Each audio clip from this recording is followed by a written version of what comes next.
Perkenalkan, nama saya Anita Swantri Limbe, NIM 2014201171, kelas B1 Ekstensi. Saat ini saya akan mempresentasikan materi tentang pengaruh dukungan keluarga terhadap motivasi untuk sembuh pada pasien TB paru di Puskesmas Keramat Jati, Jakarta Timur. Tugas ini saya buat untuk memenuhi UAS mata kuliah metode penelitian. Analisa pengaruh dukungan keluarga terhadap motivasi untuk sembuh.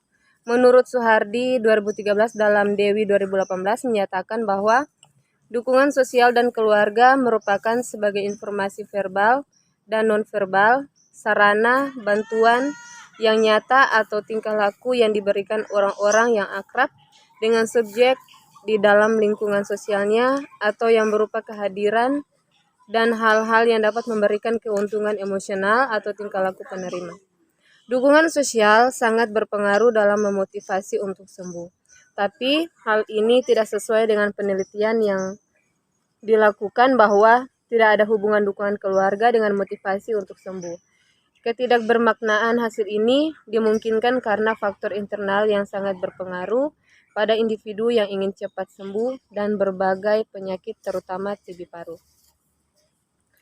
Ada beberapa faktor yang mungkin mempengaruhi hubungan antara dukungan keluarga dengan motivasi sembuh pada pasien TB paru, yaitu yang pertama, pasien selalu mempunyai sikap positif. Hal ini menunjukkan adanya kepercayaan diri yang kuat, perencanaan diri yang tinggi, serta selalu optimis dalam menghadapi penyakitnya. Dan yang kedua, kekuatan yang mendorong pasien itu sendiri. Hal ini menunjukkan bahwa timbulnya kekuatan akan mendorong seseorang untuk melakukan sesuatu. Kekuatan ini berasal dari dalam diri individu, serta keyakinan individu akan kekuatan kodrati. Analisa pengaruh karakteristik demografi dengan motivasi untuk sembuh. Menurut Dewi 2018, bahwa dari 44 pasien TB paru yang berumur dewasa yang memiliki motivasi untuk sembuh yang tidak baik sebesar 52,3%, hasil presentasi menunjukkan bahwa antara pasien TB paru yang dewasa memiliki motivasi untuk sembuh yang baik dibanding dengan pasien TB paru yang lansia. Penelitian ini sesuai dengan teori Dewi 2018 bahwa penyakit TB paru dapat menyerang semua umur, mulai dari anak-anak sampai dengan orang dewasa serta lansia.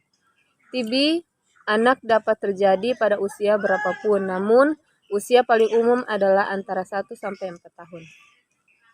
Kemudian hubungan jenis kelamin dengan motivasi untuk sembuh.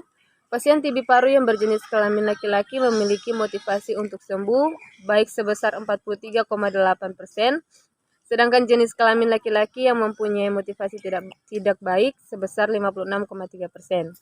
Kemudian hubungan pendidikan dengan motivasi untuk sembuh. Menurut hasil penelitian dari Dewi 2018, pasien TB paru yang berpendidikan rendah memiliki motivasi untuk sembuh yang tidak baik sebesar 73%, dan pendidikan rendah yang mempunyai motivasi yang baik sekitar 26,1%.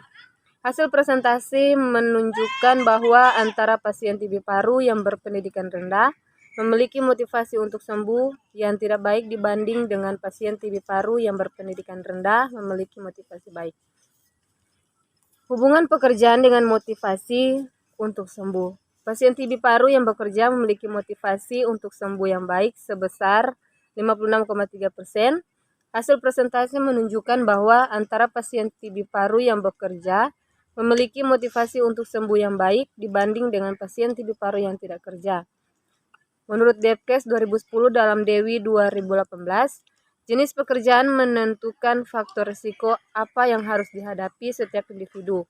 Bila pekerja bekerja di lingkungan yang berdebu, paparan partikel debu di daerah terpapar akan mempengaruhi terjadinya gangguan pada saluran pernafasan. Paparan kronis udara yang tercemar dapat meningkatkan morbilitas, terutama terjadinya gejala penyakit saluran pernafasan dan umumnya di TB paru.